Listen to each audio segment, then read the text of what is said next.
Hello friends, क्या आपने महाभारत में सारंग का पक्षियों की कहानी सुनी है? आइए जानते हैं इस वीडियो में। एक समय मंडपाल नाम के एक ऋषि हुआ करते थे। ऋषि ने घोर तपस्या की और ब्रह्मचर्य का पालन किया। जब उनकी आयु समाप्त हो गई तो उन्होंने पितृलोक में जाने की चेष्टा की, पर उन्हें पितृलोक में जाने की अनुमति नहीं मिली।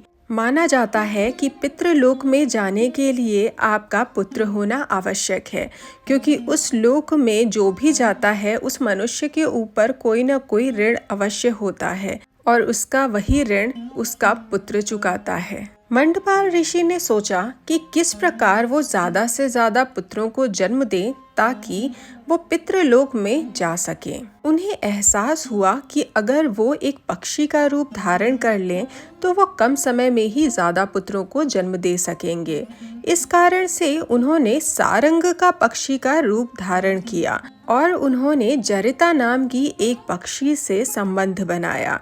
उनके संबंध से उन्हें 4 पुत्र हुए, पर पुत्रों के होते ही ऋषि मंडपाल को लपिता नाम की एक पक्षी भा गई और वो उसके साथ चले गए। अब ऋषि मंडपाल तो चले गए, पर जरिता अपने 4 पुत्रों के साथ अकेले खांडव वन में वास करने लगी।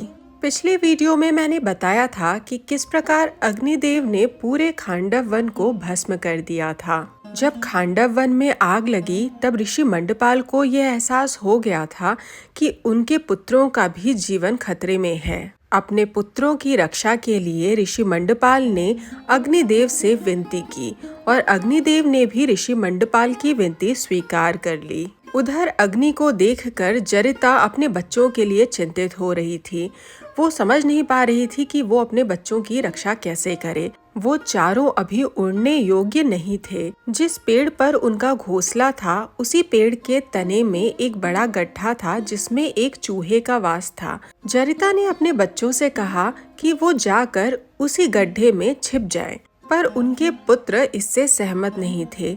उनका मानना था कि उस गड्ढे में पहले से एक चूहा रहता है जो उनको मार कर खा जाएगा। जरिता ने अपने बच्चों को बहुत समझाया कि वो गड्ढा खाली है और उस चूहे की पहले से मृत्यु हो चुकी है, पर वो चारों सुनने के लिए तैयार नहीं थे। उन्होंने अपनी माँ से कहा कि वो उड़ने में सक्षम हैं, इसलिए उन्हें अपने जीवन की रक्षा करनी चाहिए। पहले तो जरिता इस बात के लिए मान नहीं रही थी, पर अपने 4 पुत्रों के जिद करने पर जरिता वहां से उड़कर चली गई।